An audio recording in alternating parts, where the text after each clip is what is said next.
Good day, sirs, fellow service personnel, ladies and gentlemen. Looking back, if it were not for a few veterans that visited my school as a child back in Jamaica, I would never have known that Black people, Caribbean people, fought in the war. Let me read you an excerpt from a Catholic priest in Belgium. Negroes from West Indies and Jamaica have arrived to work at the farm.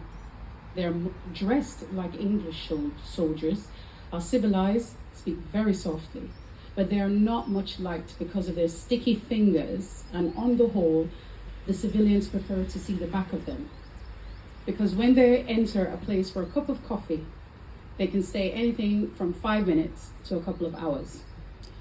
This I know, the latter part I am guilty of. However, whilst at the Royal Naval College in Dartmouth, I was required to deliver a 10-minute presentation and to make it about the military, and I decided to do it on the British West India Regiment. Why? Because I wanted to educate individuals, highlight who they were, and remember them. During my research, I found out so much that I found it challenging to put it all together and present it in such a short time.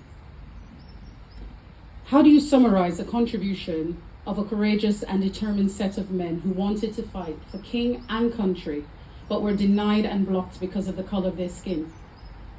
How do you express what they went through to achieve their goal? How can you fully describe their journey from the Caribbean heat to being frostbitten on their way to Europe because they were not properly clothed while carrying out upper deck jobs during a blizzard? How can you illustrate the poor conditions they endured during training? How can you interpret the disappointment they felt when they realized they would be used as a labor corps, stacking rounds, clearing woodland, and trying, with some unfortunately dying, to dig trenches during battle on the Western Front? How can you describe the elation that some experienced when they could finally see action and show their superiors and fellow non-Black soldiers what they were capable of? The pride of destroying the enemy and receiving medals and commendations when all they thought you were good for was hard labor.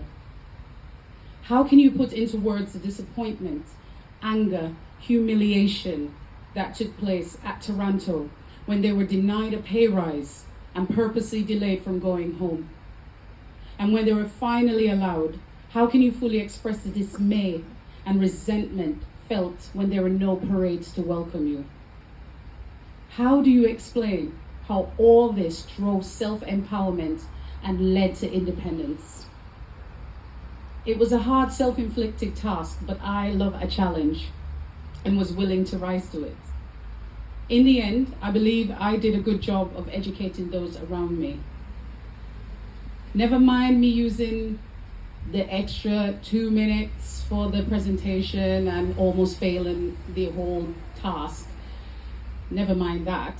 However, these men that we speak about and are commemorating today were not only my people, our people, but also my predecessors, our predecessors. Though our reasons for joining are not the same, and Black people can become officers. Yes. The journey has not ended. It continues in a different format, with a different set of challenges, but we have come a long way, baby. I am grateful to these men and for their sacrifices. May they rest in peace, knowing that they are gone, but not forgotten.